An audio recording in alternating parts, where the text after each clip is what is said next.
घर में रहे और एक ही काम करे कि अपने घर में ही रहे।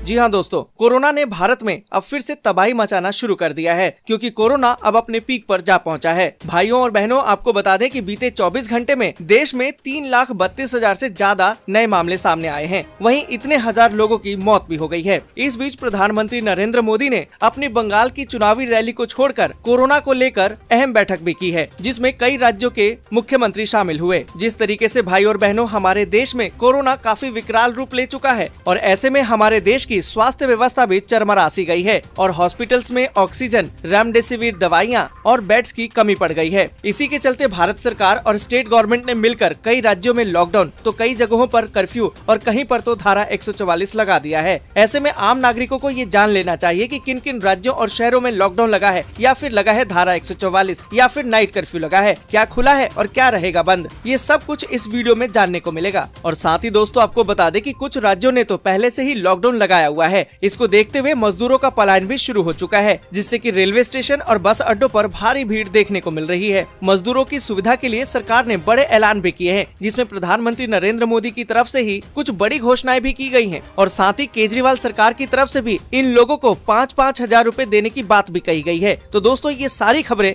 आपको इस वीडियो में जानने को मिलेगी, इसलिए इस वीडियो को अंत तक जरूर देखें। इन्हीं परिस्थितियों के मद्देनजर प्रधानमंत्री नरेंद्र मोदी जी ने राज्य के मुख्यमंत्रियों के साथ बैठक की और कोरोना के हालात पर समीक्षा भी की और संक्रमण को रोकने के लिए सलाह भी दी है। ज्यादा संक्रमण वाले स्थानों पर लॉकडाउन लगाने और टेस्टिंग को बढ़ाने के आदेश भी दिए हैं। इसके अलावा मोदी जी ने बैठक में क्या फैसले किए हैं, इस वीडियो में जानने को मिलेगा। इसके अलावा शादी ब्याह, सामाजिक कार्यक्रम और धार्मिक कार्यक्रमों में शामिल होने वाले लोगों की संख्या भी घटा दी गई है। स्कूल कॉलेजों को बंद कर दिया गया है, बोर्ड की परीक्षाओं को भी रद्द कर दिया गया है। तो दोस्तों, देश और राज्यों की 10 बड़ी खबरों को लेकर हाजिर हो चुके हैं। तो दोस्तों, सारी खबरें सेलेक्टेड और आप लोगों के काम की खबरें हैं। तो भाइयों और बहनों, इस वीडियो को शुरू से लेकर लास्ट तक लगातार देखते रहिएगा। और इसी के साथ दोस्तों, आज की पहली बड़ी खबर की कोरोना संकट के बीच मोदी सरकार का बड़ा फैसला, गरीबों को मिलेगा 2 महीने का मुफ्त राशन। दोस्तों, यहाँ पर आपको बता दें कि केंद्र सरकार कोरोना महामारी की मौजूदा स्थिति को देखते हुए गरीबों को अगले 2 महीने का मुफ्त राशन देगी। इसके लिए 26,000 करोड़ रुपए से अधिक खर्च किए जाएंगे। सरकार की तरफ से ये घोषणा ऐसे समय में की गई है जब देश में कोरोना से हालात बेकाबू होते नजर आ रहे हैं। और इसी के साथ दोस्तों, अगली बड़ी खबर की देश में 24 घंटे में 3,32,000 से ज्यादा नए केस, 2,263 मरीजों की मौत। दोस्तों, यहाँ पर आपको बता दें कि देश में कोरोना वायरस की बेलगाम रफ्तार अभी थमी नहीं है। देश में कोरोना के नए नए रिकॉर्ड बन रहे हैं। किसी ने नहीं सोचा था कि कोरोना की दूसरी लहर इतनी भयावह होगी कि इस पर लगाम लगाना मुश्किल सा हो जाएगा। देश में पिछले 24 घंटे में कोरोना वायरस के 3,32,730 नए मामले सामने आए हैं। वहीं देश में अब संक्रमण के कुल मामले 1,62,63,695 पर पहुंच गए हैं। वहीं देश में एक दिन में कोरोना से 2,263 संक्रमितों की मौत हो गई है, जिससे कि मृतकों की संख्या 1,86,920 पर पहुंच गई है। और इसी के साथ दोस्तों, अगली बड़ी खबर कि दिल्ली में ये लैब्स कर रहे हैं घर आकर सैंपल कलेक्ट।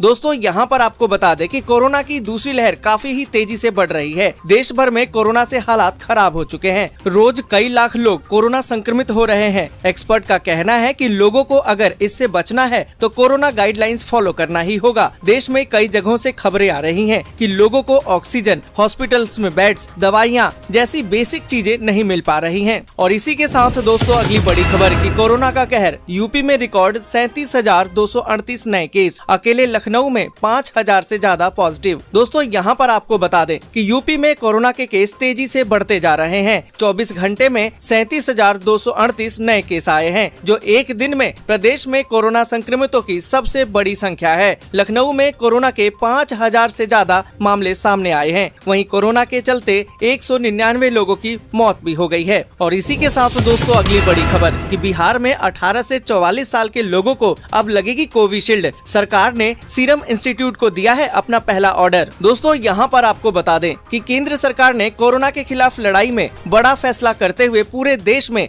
1 मई से 18 18 से 44 साल तक के लोगों के लिए वैक्सीनेशन शुरू करने का ऐलान किया था। इस वैक्सीनेशन कार्यक्रम को लेकर बिहार सरकार ने भी तैयारियां शुरू कर दी हैं। बिहार सरकार ने फैसला लिया है कि वैक्सीनेशन कार्यक्रम के तीसरे चरण में 18 से 44 साल तक के लोगों को कोविशील्ड वैक्सीन लगाई जाएगी। यहाँ पर दोस्तों आपको बता दें कि बिहार सरकार अपने राज्य में 18 से लेकर 44 साल के लोगों को मुफ्त में टीकाकरण करेगी। और इसी के साथ दोस्तों अगली बड़ी खबर कि आंध्र प्रदेश में भी 18 साल से ज्यादा उम्र वालों को निःशुल्क लगेगा कोरोना का टीका। दोस्तों यहाँ पर आपको बता दें कि देश में 1 मई से 18 साल से ज्यादा उम्र वालों का कोरोना टीकाकरण शुरू होने वाला है। ऐसे में देश में फ्रंटलाइन वॉरियर्स, स्वास्थ्य कर्मियों और 45 साल से ज्यादा उम्र के लोगों का तो पहले ही निःशुल्क टीकाकरण किया जा रहा है। अब कई राज्यों ने 18 साल से ज्यादा उम्र वालों के लिए भी निःशुल्क वैक्सीनेशन की घोषणा कर दी है। शुक्रवार को आंध्र प्रदेश के मुख्यमंत्री वाई.एस. जगनमोहन रेड्डी ने भी ऐलान कर दिया है कि राज्य में 18 साल से ज्यादा उम्र वालों को कोरोना का टीका मुफ्त में लगाया जाएगा। इस संबंध में मुख्यमंत्री कार्यालय की तरफ से एक ट्वीट भी किया गया है। और इसी के साथ दोस्तों अगली बड़ी खबर कि देश में गहराए कोरोना संकट के बीच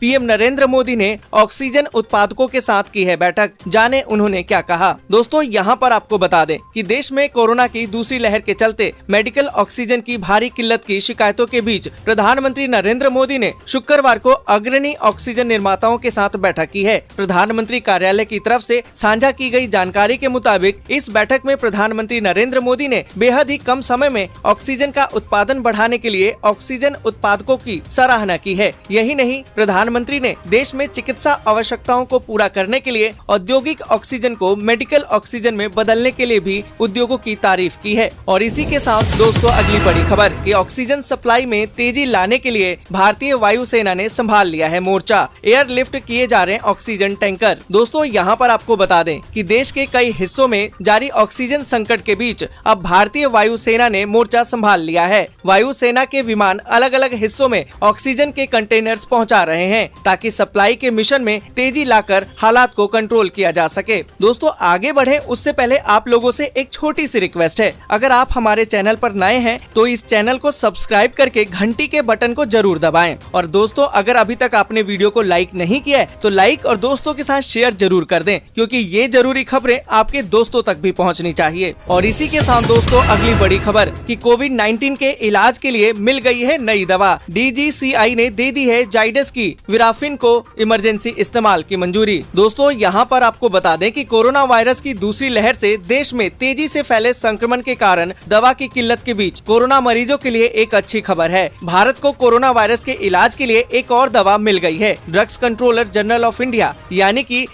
DCGI ने शुक्रवार को जाइडस कैडिला की दवा विराफिन को वेस्को पर इमरजेंसी इस्तेमाल की मंजूरी दे दी है। ये दवा कोरोना के हल्के लक्षण वाले मरीजों पर कारगर साबित हुई है। और इसी के साथ दोस्तों अगली बड़ी खबर कि मुख्यमंत्री अरविंद केजरीवाल ने की है घोषणा। दिल्ली में इन लोगों को मिलेगी 5,000 रूपए की सहायता राशि। दोस्तों यहाँ पर आपको बता दें कि दिल्ली सरकार ने शुक्रवार को कहा कि दिल्ली भवन और अन्य निर्माण मजदूर कल्याण बोर्ड में पंजीकृत प्रत्येक मजदूर को मदद के रूप में 5,000 रूपए की सहायता राशि प्रदान की जाएगी। एक बयान में दिल्ली सरकार ने बताया कि इस योजना के तहत निर्माण क्षेत्र के 2,10,684 मजदूरों को सहायता राशि मिलेगी। बयान के मुताबिक मौजूदा समय में दिल्ली सरकार ने 1,05,750 निर्माण मजदूरों में 52.88 करोड़ रुपए की राशि वितरित की है और आने वाले दिनों में और निर्माण मजदूरों को भी ये राशि दी जाएगी। और इसी के साथ दोस्तों अगली बड़ी खबर कि रेलवे बोर्ड के अध्यक्ष ने कहा कि दिल्ली और आंध्र प्रदेश ने रेलवे से ऑक्सीजन एक्सप्रेस ट्रेनों के लिए किया है आग्रह। दोस्तों यहाँ पर आपको बता दें कि रेलवे बोर्ड के अध्यक्ष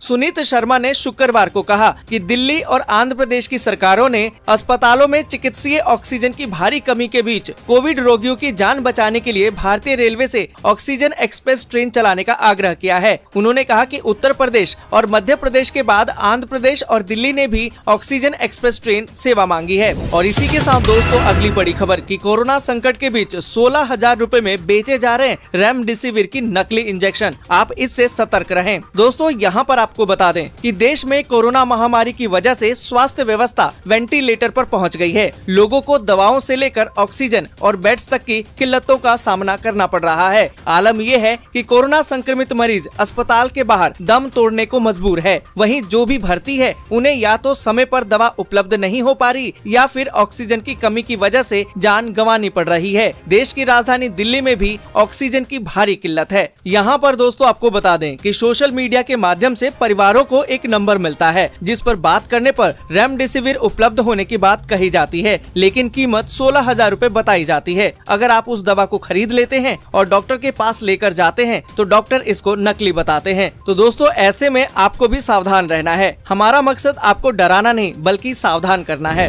और इसी के साथ दोस्तों अगली बड़ी खबर कि जल्द ही दिल्ली पहुंचेगी ऑक्सीजन एक्सप्रेस। रेलवे ने कहा कि ट्रक तैयार रखें केजरीवाल सरकार। दोस्तों यहाँ पर आपको बता दें कि कोरोना वायरस की दूसरी लहर के बीच देश की स्वास्थ्य सुविधाओं ने हाथ खड़े कर दिए हैं। भारत में रोजाना कोरोना वायरस के 3 लाख से ज्यादा नए मामले आ रहे हैं और 2000 से ज्यादा लोग दम भी तोड़ रहे हैं। जहां एक तरफ कोरोना तेजी से लोगों की सांसें छीन रहा है, तो वहीं दूसरी ओर मरीजों की सांसें बचाए रखने के लिए सरकार हर संभव प्रयास कर रही है। अस्पतालों में जिंदगी और मौत की जंग लड़ रहे कोरोना मरीजों को बचाने की कोशिशों में जो बन सकता है वो सब किया जा रहा है। यहाँ पर दोस्तों आपको बता दें कि दिल्ली के मौजूदा हालात को देखते हुए अरविंद केजरीवाल की मांग को स्वीकार कर लिया गया है। रेलवे ने एक बयान में कहा है कि दिल्ली को ऑक्सीजन की सप्लाई देने के इंतजाम शुरू कर दिए गए हैं। रेलवे ने दिल्ली सरकार को ऑक्सीजन की सप्लाई ले जाने के लिए और ट्रक तैयार रखने को कहा है। दोस्तों आज के लिए बस यहीं तक। वीडियो आपको अच्छी लगी हो तो लाइक और दोस्तों के साथ शेयर करना बिल्कुल भी ना भूलें। और अभी तक आपने चैनल को सब्सक्राइब नहीं किया है तो सब्सक्राइब जल्दी से कर लें।